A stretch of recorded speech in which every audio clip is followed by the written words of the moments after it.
வணக்கம், இது உங்கள் தினக்கதிர்.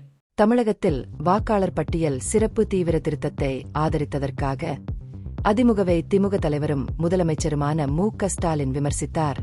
எதிர்க்கட்சி உச்ச நீதிமன்றத்தில் வழக்கு தொடர்ந்தது வெட்கக்கேடானது என்று கூறினார்.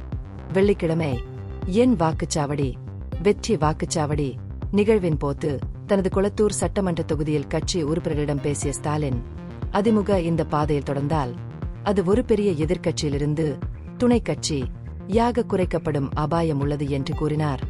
மேற்கு வங்கத்தில் முதல்வர் மம்தா பானர்ஜிக்கு எதிரான போராட்டங்களை முன்னெடுத்து வருவதாகவும், கேரளாவில் ஆளும் சிபிஎம் மற்றும் எதிர்க்கட்சிகள் இரண்டும் அதை நிராகரிப்பதில் ஒன்றுபட்டுள்ளதாகவும், மாநில சட்டமன்றத்தில் ஒரு தீர்மானத்தை கூட நிறைவேற்றியுள்ளதாகவும் அவர் சுட்டிக்காட்டினார். இதற்கு நேர்மாறாக தமிழ்நாட்டில் உள்ள அதிமுக-ஐ ஆதரிப்பதன் மூலம் டெல்லிக்கு அடமானம் வைத்துள்ளது என்று ஸ்டாலின் கூறினார். திமுக தொண்டர்கள் தங்கள் வாக்குச்சாவடிகளில் தீவிரமாக பணியாற்றி கணக்கெடுப்பு படிவங்களை நிரப்புவதற்கு உதவ வேண்டும் என்று ஸ்டாலின் வலியுறுத்தினார்.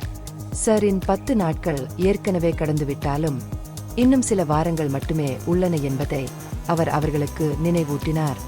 இந்திய தேர்தல் ஆணையம் குடிமக்களை தங்கள் குடியுரிமையை நிரூபிக்க கட்டாயப்படுத்துவதன் மூலம் சுமையை சுமத்துவதாக முதல்வர் குற்றம் சாட்டினார்.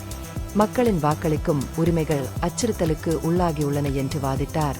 மத்திய அரசு இந்த சூழலை உருவாக்கியுள்ளதாகவும், மாநில அரசுகளுக்கு எதிராக மத்திய புலனாய்வு அமைப்புகளை பயன்படுத்தியது போலவே தேர்தல் ஆணையத்தையும் தவறாக பயன்படுத்துவதாகவும் அவர் குற்றம் சாட்டினார்.